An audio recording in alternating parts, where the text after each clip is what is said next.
Good evening, I'm Wesley Gibbings. Welcome to TTT Talk City 91.1 FM and TTT Live Online. Well, the Minister of Health, Terence Dial Singh, announced this afternoon that Trinidad and Tobago had recorded its first case of COVID-19. But even before that, we began to feel the effects of the spread of the virus, which is now officially a pandemic, effective yesterday, and that effect is being felt just about everywhere.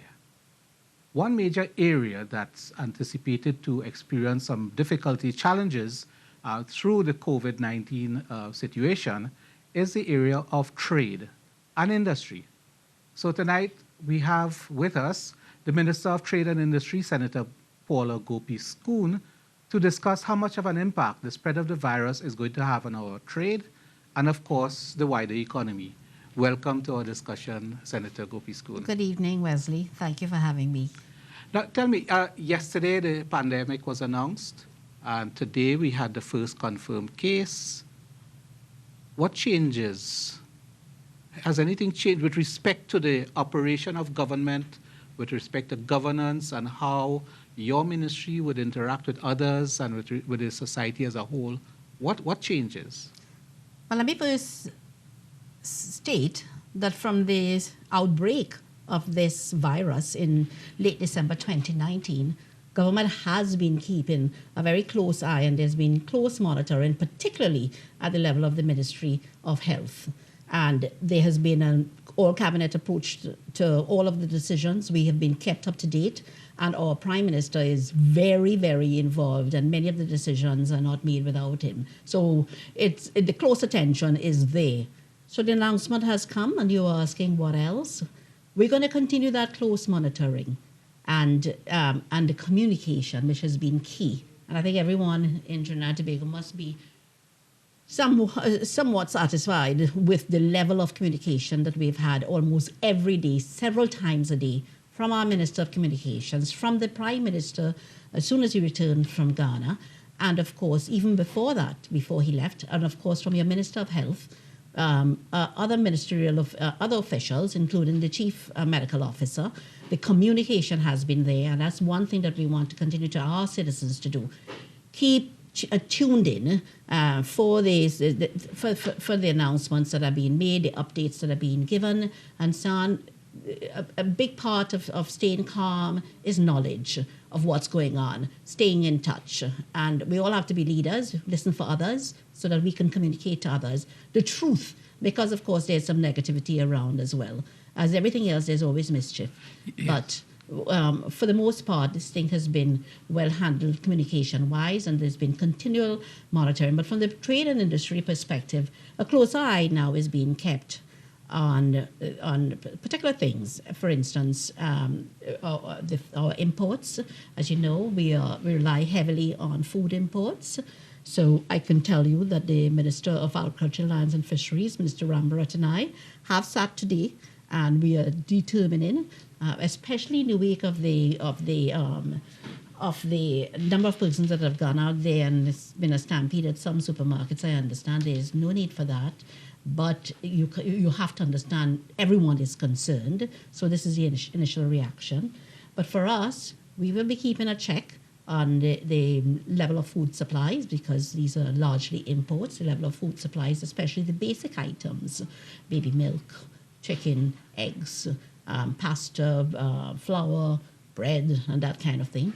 And monitoring very closely, keeping in touch with our importers, our distributors, everyone involved in this distributive network, to ensure that the country always has food and that the entire chain is not disrupted unduly. And though it's relatively early days, because I mean this thing wasn't recognized until towards the end of December, so it's relatively early days, but there are a few lessons learned. And with respect to the distributive areas, you find that in some of the countries there has been the increase in the demand because of panic and fear has stressed the supply side. So yes. And the suppliers are themselves experiencing stresses because of their own domestic situations. So you'll probably find that... of course, there's the stresses, of course, because you're not getting your normal supplies from China. To start with, many people in the manufacturing sector would depend on China for raw materials. All of your plastic bottles and so on, a lot of the resin comes from abroad, machinery parts, etc., and so on. So those kinds of things will be coming. It would have all started there. And of course, now the concern with the US and also Europe. We still do bring in a vast amount of goods from food from Europe, and I'm talking about your cheeses, your dairy, your meats, and so on. A lot of it still comes in there, and the rest of it largely comes in from the US. But I've already been on the phone and discussing with Minister Rambrat as well, on the phone with large suppliers, and there's no real concern. They are filled with stock. Yes. And so this was quite pleasing to hear. They're filled with stock. There are good shipments coming in, and as well. So the idea is to keep monitoring, keep in touch, and to make sure that we're all secure. Do you see a need for additional protocols that would secure, for example, food safety issues coming from countries where there might be concerns about the disease and all the ancillary effects of having a situation in which the virus is present? Yeah, so certainly in the countries, the originating countries of these supplies, yes, food safety issues and so on will be examined. But you have to remember, it's large stock in hand in Trinidad, and of course goods on the sea as well. And I don't know that there's great concern, but of course we would always be monitoring and also keeping in close contact with the Trinidad and Tobago manufacturers, Manufacturer Association, the Trinidad and Tobago Chamber of Commerce as well, and those are the kinds of discussions and the minute details that we're still looking at and we continue to look at. At a broader economic level, I mean, the country is already under considerable stress. Yes. And there are indications from elsewhere that because of the crises that have occurred in China and now that are in areas of Europe, foreign direct investment is likely to drop in the foreseeable future, and you find that countries that we would have probably looked toward with respect to some of our cooperative arrangements and so on will begin to falter. I think you're looking ahead too far.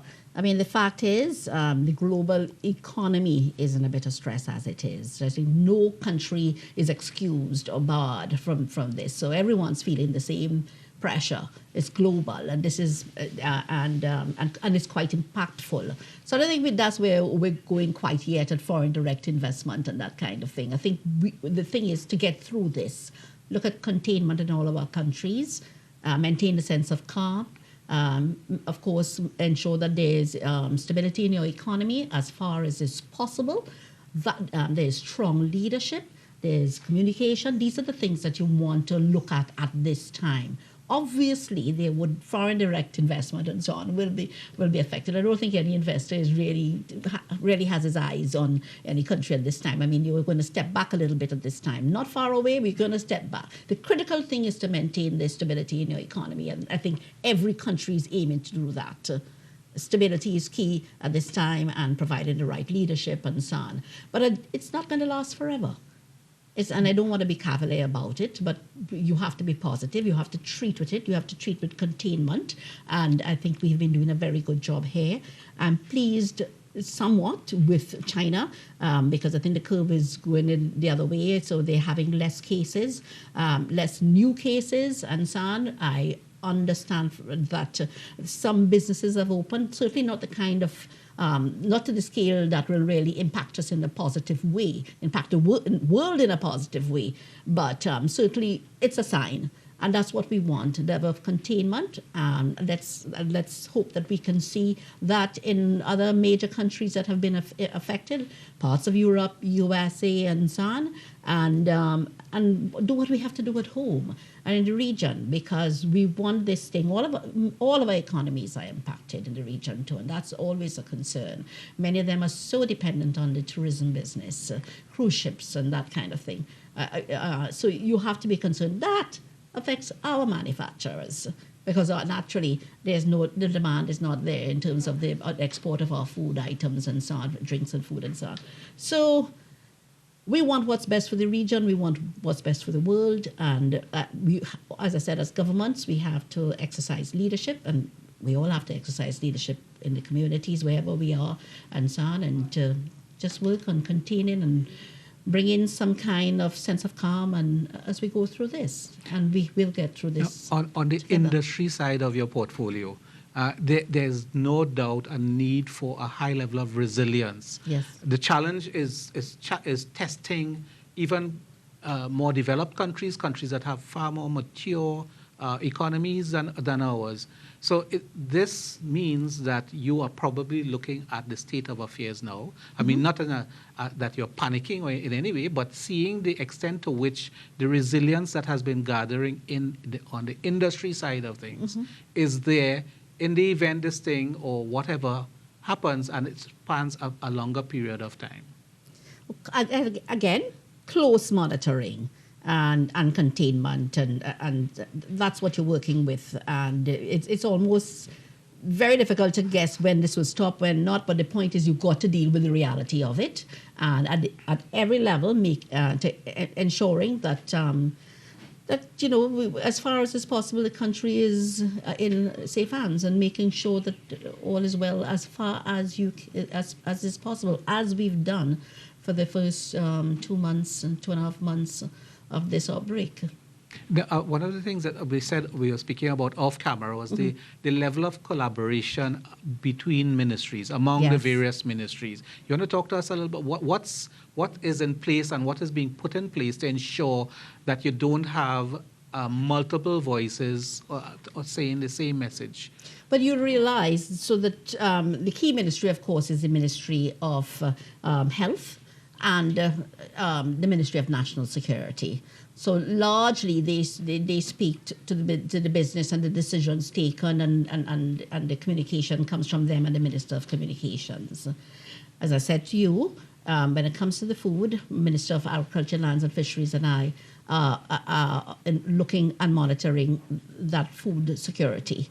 And at another level, there is an interministerial committee as well, involving Ministry of Trade and Industry, Tourism, assessing the entire impact continually, and they meet probably almost every day. So that they're assessing economic circumstances, the health circumstances, industry, the other areas of industry that are affected.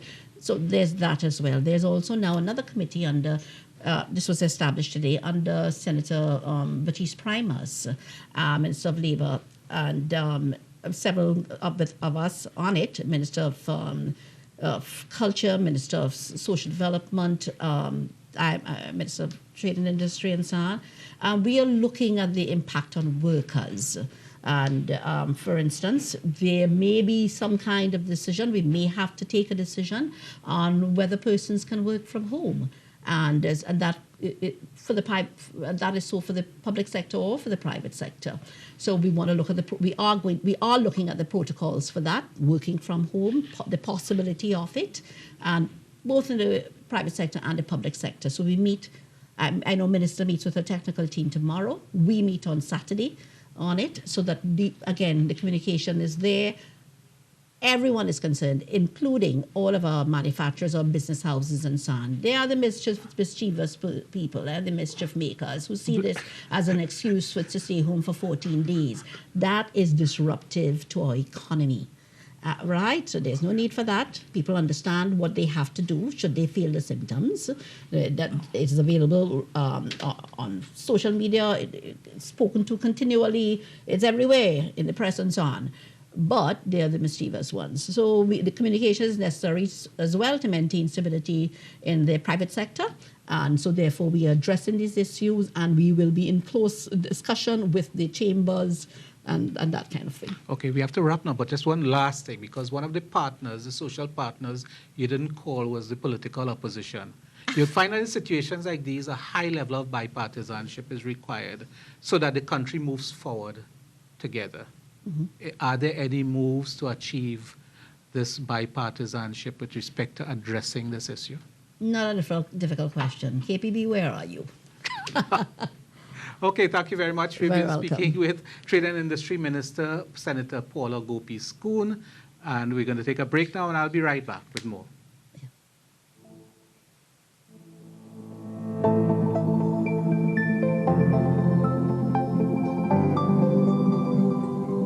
If you are a parent, chances are you're worried and have questions about just how contagious coronavirus is and whether your child could be at risk. Misinformation has cropped up across the internet since coronavirus, or COVID-19 as it's now called, began spreading. So we asked UNICEF's health experts to get us the facts. Here are 6 things they think you should know. The virus is transmitted through direct contact with respiratory droplets from an infected person and by touching surfaces that are contaminated. Tell your children to maintain at least 3 feet of distance between themselves and people who are coughing, sneezing, and have a fever. Symptoms of coronavirus can include fever, cough, and shortness of breath. In more severe cases, infection can cause pneumonia or breathing difficulties. More rarely, the disease can be fatal, but that's mainly among older people with pre-existing conditions. Wash your hands frequently for at least 20 seconds using soap and water or an alcohol-based hand rub. Cover your mouth and nose when coughing or sneezing. Use your elbow, like this, or use a tissue and then throw it in the bin immediately after. Not really. If you don't have any symptoms, there is no need to wear a mask. Hand washing is actually more important. If you're coughing or sneezing, it's advised that you wear a medical mask to help protect others. For now, there isn't enough evidence to support whether the virus is transmitted from a mother to her baby during pregnancy or what impact this might have on the baby. To date, there is no specific medicine to prevent or treat the new coronavirus. So the best thing you can do is practice basic hygiene. To learn more, follow UNICEF and the World Health Organization for the latest updates.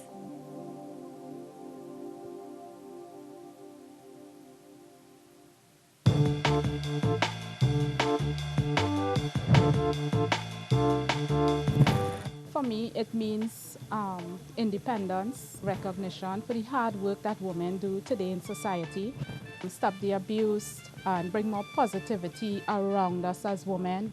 For me, it's just recognizing women, and every day should be International Women's Day.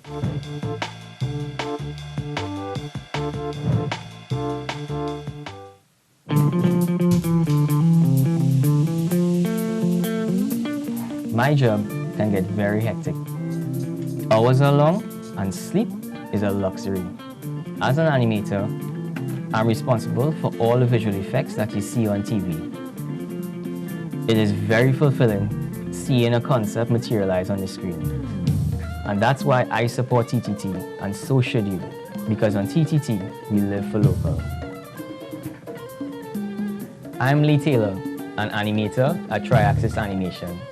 Support TTT, because on TTT, we live for local.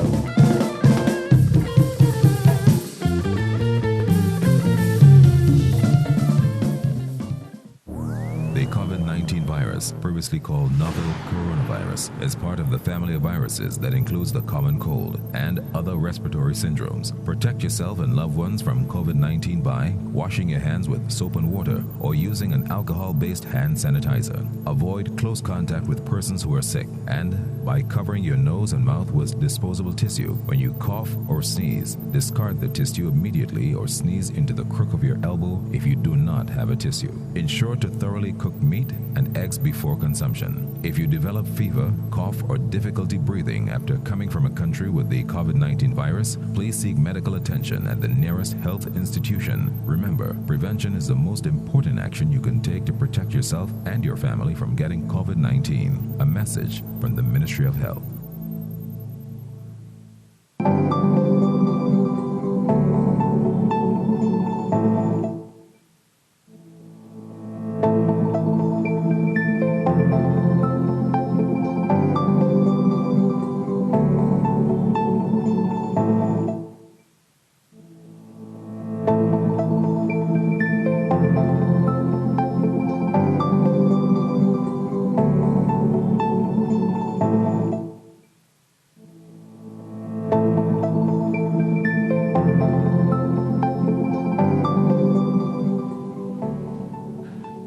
Welcome back to our discussion on COVID-19. I'm your host, Wesley Gibbings, and now we are joined on set by the Minister of Education, Mr.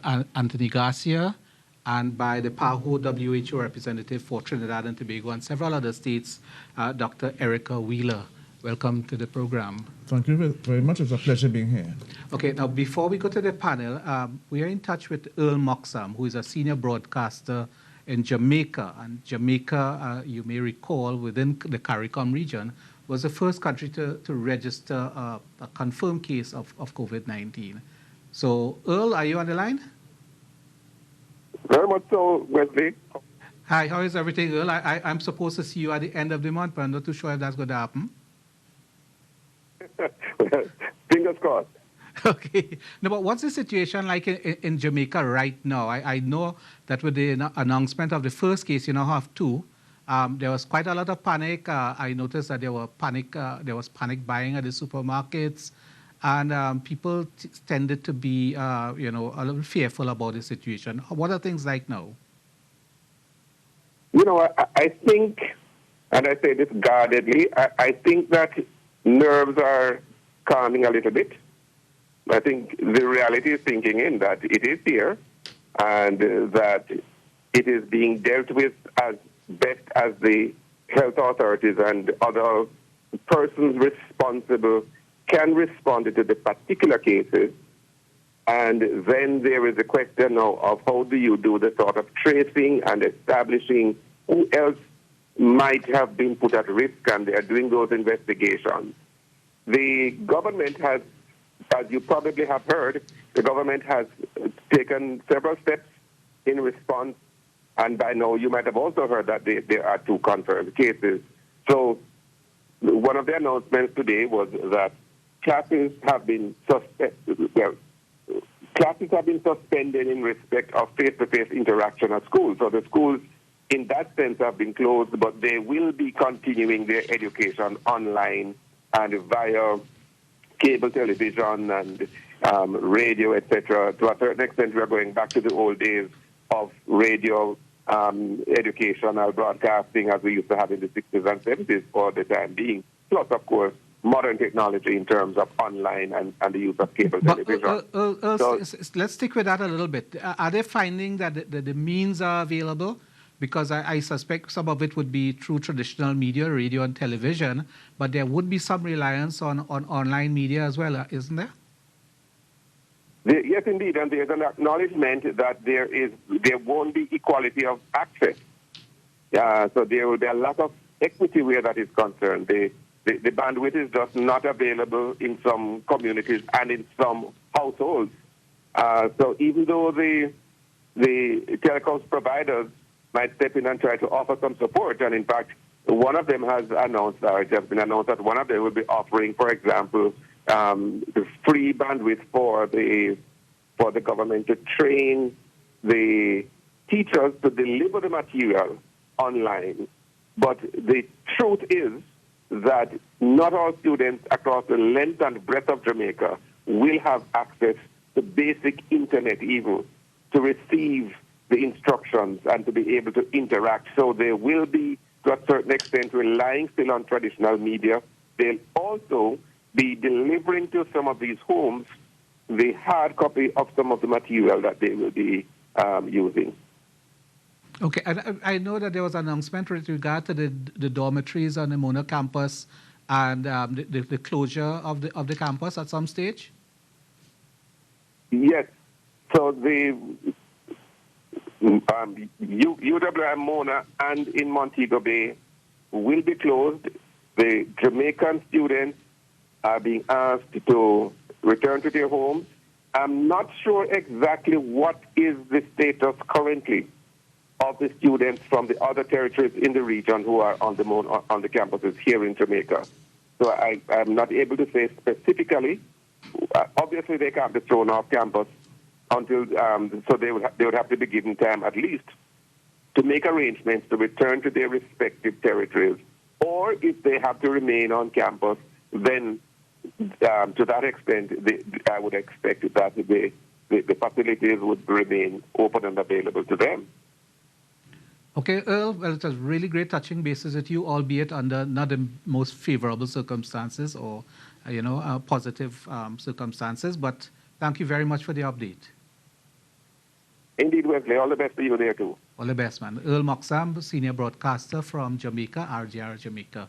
So, Minister, you'd have heard he touched on some issues that would be of concern to you here in Trinidad and Tobago. What's the current thinking with respect to schooling and the virus? Well, we have not taken any decision to close our schools.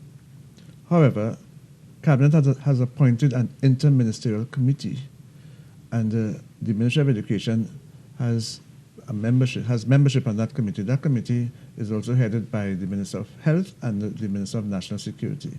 And we are taking our advice from that interministerial committee. And again, the interministerial committee will relay all its decisions to Cabinet, and Cabinet will decide what step has to be taken. So let me reiterate now, at this point, we have not taken any decision to close any of our schools. But so are you setting sort of thresholds above which certain types of action can be taken? There are countries in this part of the world, for example, that don't have any actual cases, but out of an abundance of caution, some of them are signaling that either they will shut up shop in one area, whether it's primary and secondary, or in one province or one zone, or close down, shut down entirely. The question really is that what would be the indication that you'd move from no closure to partial closure to complete closure? Okay, let me answer this question by starting from the very beginning. Our Chief Education Officer, about 3 weeks ago, issued a circular to all our schools, asking our principals to ensure that they follow certain guidelines that have been set by the Ministry of Health. And those guidelines include having regular assemblies every morning. You'll have an assembly where you'll talk to students and the teachers, the school population, explaining to them certain protocols that we have put in place and certain habits that they must inculcate. A major one is washing hands, making sure that you observe all the elements of proper hygiene. Also, we have to ensure that our schools are sanitized, they're kept clean, and the ancillary staffs in our schools have been asked to make sure that they sanitize the schools, especially after each break. In addition to this, we have asked our teachers to identify students who are showing any signs of flu-like symptoms. And if this is done, then they have to isolate the child almost immediately and get in contact with the parents. So that's the first step. The second step is what we refer to as the proactive measure. And if there is an upsurge where this is concerned, then we will be forced to close the school. But at this point in time, we have not taken any decision to close the schools. If schools are to be closed, then there is a period of time where the schools have to remain closed, either 1 week or 2 weeks, 7 days or 14 days. And these are some of the things that we're looking at. But let me make the point. We will be guided by the Ministry of Health and the Ministry of National Security, who will supply all the information to Cabinet. In addition to that, at the meeting of Cabinet today, a very important decision was taken that we must not encourage any public gatherings. In the Port of Spain district next week, a number of sporting activities have been scheduled, especially athletic games involving our primary schools. We have now decided that those games must be postponed because in accordance with the Cabinet's decision, there should be no public gatherings at this time. So these are some of the things that we are putting in place. We are putting in place to ensure our students remain safe. Okay, now, Dr. Wheeler, I raised with the Minister the question of protocols and thresholds. Now, yesterday a pandemic was declared by WHO, and today you had our first confirmed, albeit imported case in Trinidad and Tobago. Yes. What happens now? What changes? Okay, so good question about what changes. Well, being declared a pandemic does not mean that suddenly COVID-19 has become more serious. Of course, it means that it spread in many countries at the same time. So therefore, it has moved from being an epidemic to a pandemic. So what we need to do now is move from the preparedness stage into the action stage. Because now that we have our first case, This is something we've been working with the Ministry of Health on for the last few weeks, looking at ensuring that all the protocols for management of a case are in place. We call it the Pandemic Influenza Preparedness Plan. Trinidad already had a plan, but we were reviewing the plan to do, just in this case, if there was a case that entered into the country. So what we need to do now is to actually activate the plan. And I am sure that is what the ministry is doing, because I listened to the ministers speak, and it sounds as if they're actually following the protocols and guidelines. So we have to ensure that things are in place, that in case there is a serious case, that the hospital is prepared, because I wish to emphasize that not everyone who has COVID-19 disease will actually become severely ill. At least the percentage is 80% of people who come down with COVID-19 will actually have very mild symptoms. They might not even be aware that they have it. They would not need to be hospitalized, but they will need to be treated symptomatically. Another 15% will progress to be a little bit more severe, but it is 5% of people, primarily those who are older and who have existing conditions that compromise their immune system, who will need to be hospitalized. So we just need to ensure that the facilities for hospitalization are in place, and that's something we've been working on. The ministry has been working very hard at putting all the guidelines and protocols in place so that we know whenever there's a suspected case, there would be triage in the clinic. If the person comes to the clinic, if they don't, as in the case of this person who was imported, they self-isolated, they called their healthcare provider, the swab was taken, it was sent for testing, and it came back positive.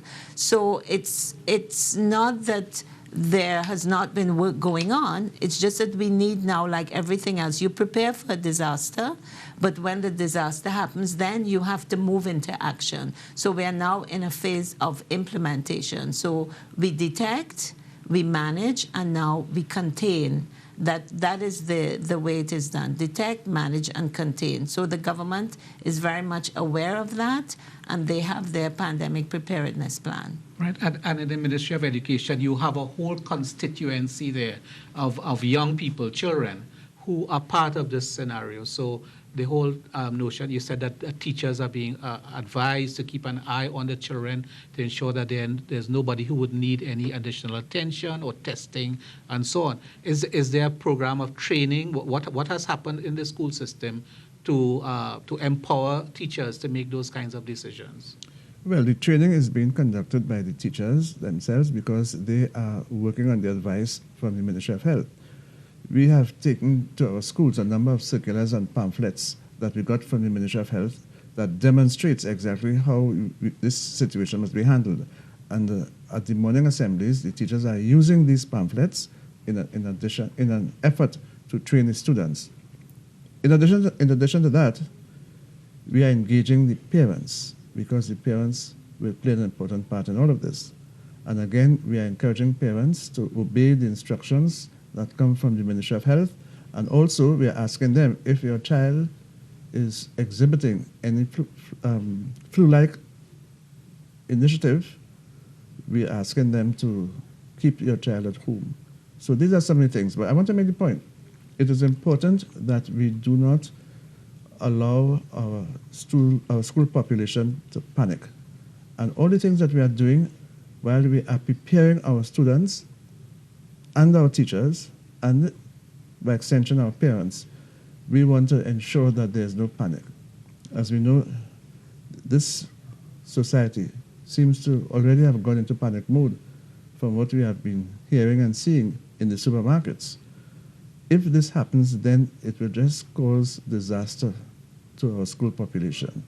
It is important, therefore, that our parents, and I am appealing to the parents, please do not panic and do not translate that panic to your students.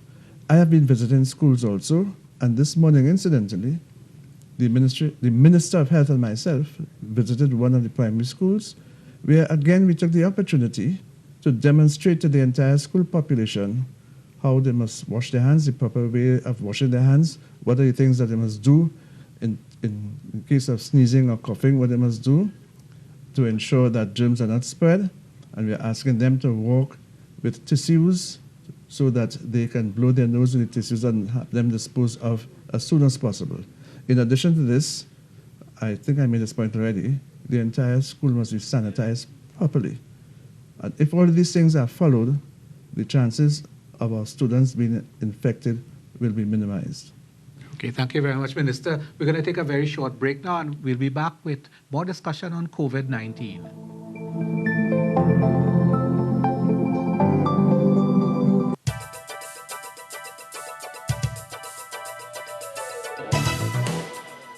The winning numbers in the National Lottery online draws for Thursday, 12th March 2020.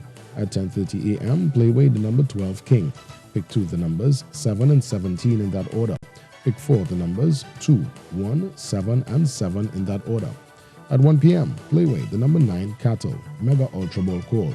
Pick 2 the numbers 13 and 8 in that order, Mega Ball Call.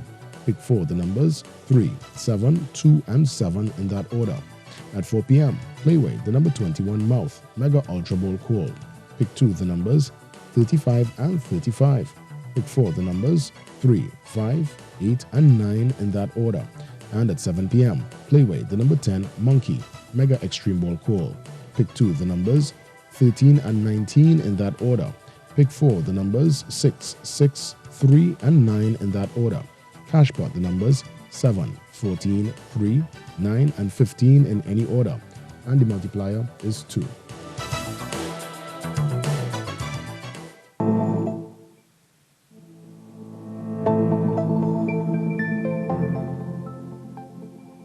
Welcome back. I'm Wesley Gibbings, and the discussion is COVID-19. In studio with me, Minister of Education Anthony Garcia and Dr. Karen Wheeler, who is from WHO, Erica Wheeler, I beg your pardon, who is a country representative for Trinidad and Tobago and a number of other Caribbean countries.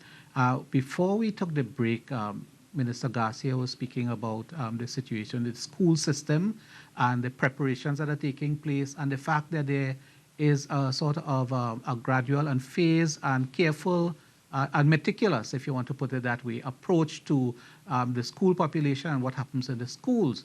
Now, what happened yesterday in Grenada, which is not a country where you have had any confirmation of COVID-19, was that the St. George's University campus decided to take an additional month's rest. So we have Kern Mason, who's a freelance journalist from Grenada, who spoke with us earlier about what the situation in Grenada. I haven't had any reported cases of the coronavirus in Grenada. Persons, they are keeping abreast of what is happening around us in terms of Jamaica and also Guyana. In terms of St. George's University, I think it's a good move in terms of the university ensuring that the students are kept safe, giving them the option to probably go back to their homes before anything or any outbreak happens within our shores. So all in all, it's still quiet. Persons just taking heed to what's going on internationally, and hopefully no reported cases. There has not been any panic shopping thus far. Persons would have been tuned into the media yesterday and hearing of the reported cases in Jamaica and also in St. Vincent. Persons would have gone to social media stating their fear that given the cases so close to home that eventually we will probably see a reported case here in Grenada. That was Kane Mason speaking with us from Grenada. So, Dr. Wheeler, different countries and different approaches, some of them preemptive, proactive, some of them more extreme than others. Are you satisfied generally with the level of preparedness and the kinds of approaches various Caribbean countries are taking with respect to COVID-19? Okay, so there has been a meeting of ministers, the COSAD, and following that, there was also a meeting of the heads of government that was chaired by Prime Minister Mia Mottley of Barbados. So I know that countries are working together as a CARICOM region in order to try to ensure that not only is each country better prepared, because one can't pretend that every country is at the same level of preparedness because their health systems are different, the number of health workers they have differs. So therefore, what the heads of government and the ministers of health are trying to do is to ensure that we collaborate as a region to put things in place. So for example, Prime Minister Mia Mottley is looking at refurbishing a facility so if possible they can use it to house COVID-19 patients. So I would say that the governments of the Caribbean have been working assiduously.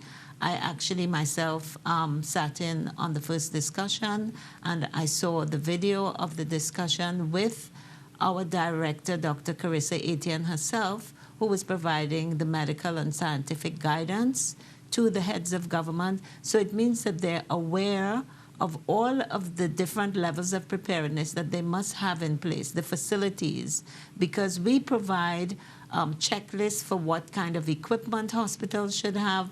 We provide the guidelines and the protocols, also the training for people in laboratories across the Caribbean that are capable of testing in the different islands. We provide the diagnostic kits as well. So PAHO is working with governments to ensure that they are better prepared, because every country is starting from a different point, and that is normal. There's nothing wrong with that. So I would say for those who are starting out, they are picking up speed, and everyone is trying to work together in a collaborative fashion to ensure that countries are able to help each other. So I think that the countries are well on their way to reaching a stage where when they get a case that they're able to deal with it. So, Minister, it's early days and things have been moving very speedily. We have St. Vincent and the Grenadines, Jamaica, Guyana, Jamaica. Have you been looking on at the different approaches being used by your counterparts in these countries? Yes, we have been having discussions at all levels, especially at the level of cabinet. As you know, today is Thursday, and on Thursday we have meetings of cabinet, and today we had a thorough discussion on this epidemic, this pandemic, this virus, and we want to make sure that whatever we do in Trinidad and Tobago, it redounds to the benefit of all our citizens. As the person who has the responsibility for education, I have to make sure that the education sector is not left behind, and we must ensure that whatever we put in place, again, would redound to the benefit of our students and our teachers.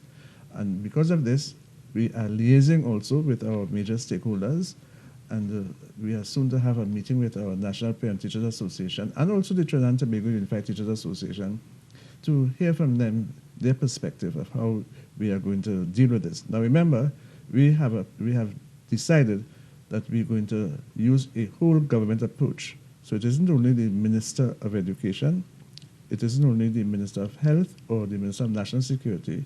All ministers have come together in an effort to combat this problem that faces us. You know, we weren't surprised when we were told today that there was one case, because we expected it to happen. Perhaps we didn't expect it to happen so soon, but it is here, and we have to make sure that everything that is done will redound to the benefit of our students. I am a bit concerned about some of the examinations that we are having. Of course, in exactly 3 weeks' time, our students in the primary schools will be writing the essay exam. I want to assure our parents and our students that they should not be too worried, because in the school system, we are doing everything to make sure that this exam is conducted properly, that they will be safe, and everything will be done so that they will be able to write the exam without any major impediments. We are asking our parents, please do not add any stress to the students.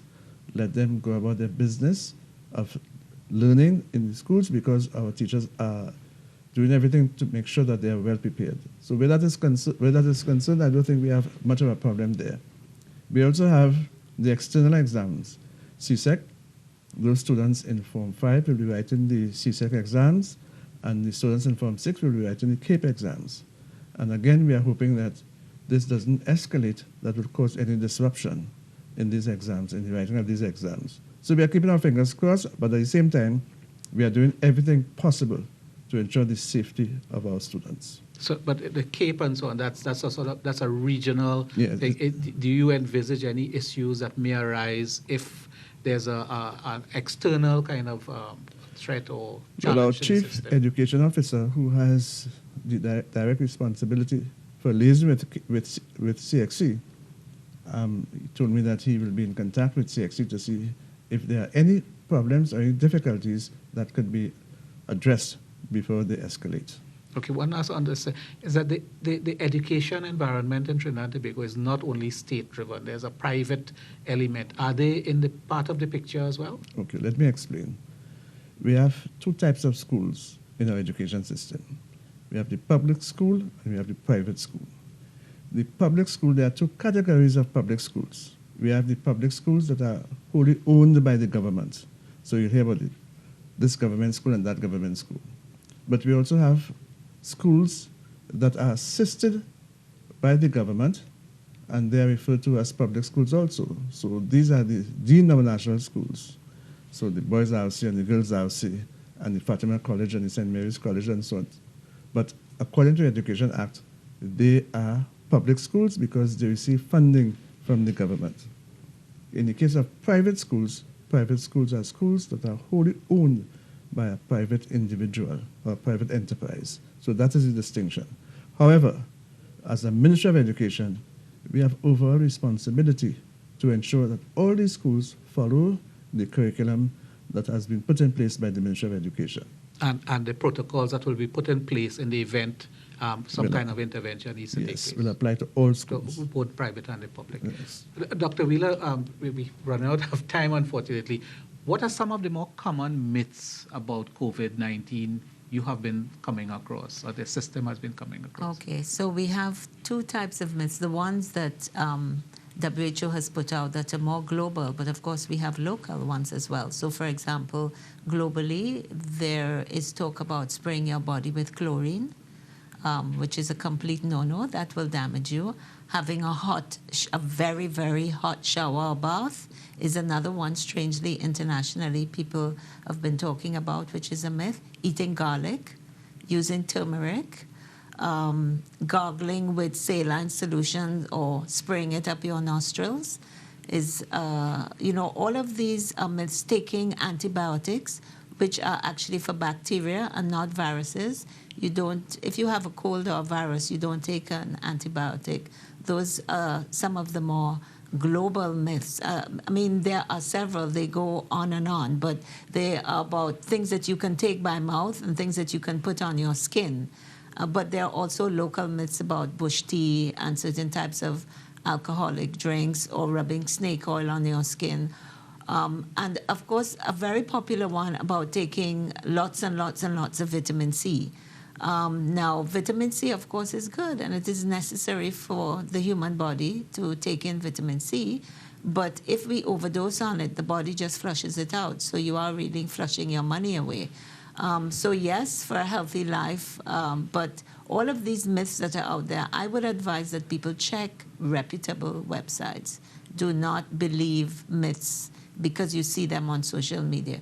Check the government website, check PAHO's website, check WHO's website. Then you would know that some of those things that I've just listed are really not true at all. I think the key thing here is to narrow the sources of authoritative information. Yes. Because there's all kinds of information. In fact, just before we came on the air, there was the Minister of Communications, Honorable Donna Cox, had to refute one such thing, making the wrongs, which had nothing to do with popular myth, but a rumor really that workplaces with 50 employees or more are to have paid mandatory leave to avoid the spread of the COVID-19 coronavirus beginning March 16, 2020, and all schools will be closed for 2 weeks beginning March 23, 2020. Well, we can say on the program that this is completely untrue, Minister. That is totally false. Yes. I've been besieged with calls from parents and teachers, and I've been telling them that is totally false. Yes, so you've heard it from the Minister of Education, and we've also had some words of advice and instruction from Dr. Erica Wheeler from WHO PAHO. I want to thank you very much for spending the time with us in the studio this evening. Earlier, we were joined by Minister of Trade and Industry, Senator Paula Gopee-Scoon. So thank you very much for being with us, and thank you very much, audience, for staying with us. I'm Wesley Gibbings saying farewell from TTT Talk City 91.1 FM and TTT Live Online. Good night.